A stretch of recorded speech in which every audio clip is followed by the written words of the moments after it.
ಇನ್ನು ಎಟಿಎಂ ಮಷೀನ್ಗೆ ಹಣ ತುಂಬದೇನೆ ಏಜೆನ್ಸಿ ಸಿಬ್ಬಂದಿ ಕಳ್ಳಾಟವಾಡಿದ್ದಾನೆ. 5,80,000 ಹಣವನ್ನ ಲೋಡ್ ಮಾಡಿಲ್ಲ ಅಕ್ಷಯ್ ಅನ್ನುವಂತ ಸಿಬ್ಬಂದಿ ದೋಖಾ ಎಸಗಿರೋದು ಗೊತ್ತಾಗ್ತಾ ಇದೆ.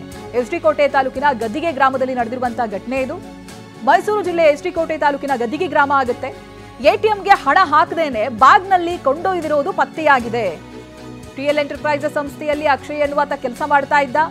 ಎಟಿಎಂಗಳಿಗೆ ಹಣ ತುಂಬುವಂತ ಏಜೆನ್ಸಿಯನ್ನ ಪಡೆದಿದ್ದ ಟಿಎಲ್ ಎಂಟರ್ಪ್ರೈಸಸ್. ಆ ಹೊಣೆ ಅವರಿಗೆ ಇತ್ತು. ಅಕ್ಷಯ್ ಅನ್ನುವಾತ ಅಲ್ಲಿ ಕೆಲಸಗಾರ, ಒಬ್ಬ ಸಿಬ್ಬಂದಿ.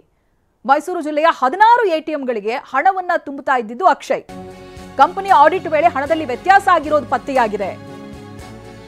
ಇನ್ನು ಪರಿಚಯಸ್ಥ ಮಹಿಳೆ ಈತನಿಗೆ ಸಾಥ್ ಕೊಟ್ಟಿದ್ದಾಳೆ ಅನ್ನುವಂತ ಆರೋಪ ಕೂಡ ಕೇಳಿ ಬರ್ತಾ ಇದೆ. ನೋಡಿ, ಆರೋಪಿ ಅಕ್ಷಯ್ಗೆ ತೇಜಸ್ವಿನಿ ಪರಿಚಯವಿದ್ದು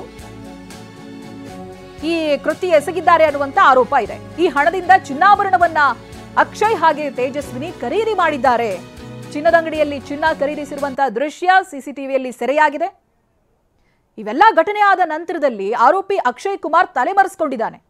ದೃಶ್ಯದಲ್ಲಿ ಗಮನಿಸ್ತಾ ಇದ್ದೀರಲ್ಲ, ಈತ ಒಂದು ಎಟಿಎಂ ಏಜೆನ್ಸಿಯಲ್ಲಿ ಕೆಲಸ ಮಾಡ್ತಾ ಇರುವಂತ ಸಿಬ್ಬಂದಿ.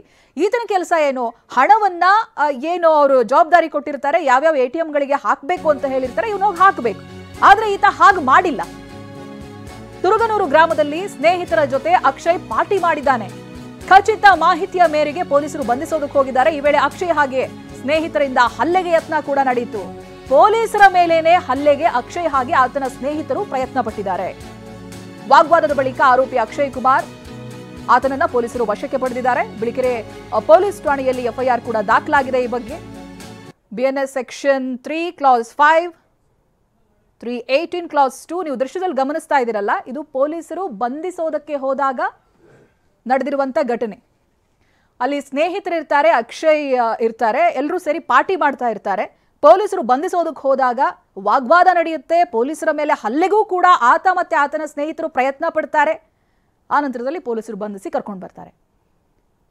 ಆತ ವಂಚನೆ ಮಾಡಿರುವಂತಹ ಹಣದಲ್ಲಿ ಚಿನ್ನದಂಗಡಿಗೆ ಹೋಗಿ, ಅದು ಕೂಡ ಆಕೆಯ ಪರಿಚಯಸ್ಥೆ ಒಬ್ಳು ತೇಜಸ್ವಿನಿ ಅಂತ, ಅವಳ ಜೊತೆ ಚಿನ್ನದಂಗಡಿಗೆ ಹೋಗಿ ಚಿನ್ನ ಖರೀದಿ ಮಾಡಿದ್ದಾರೆ.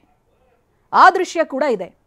ಪೊಲೀಸರು ಕೂಲಂಕುಷವಾಗಿ ಮಾಹಿತಿಯನ್ನ ಕಲೆ ಹಾಕಿ ಆನಂತರದಲ್ಲೇ ಹೋಗಿದ್ದಾರೆ ಅಕ್ಷಯ್ನನ್ನ ಬಂಧಿಸೋದಕ್ಕೆ.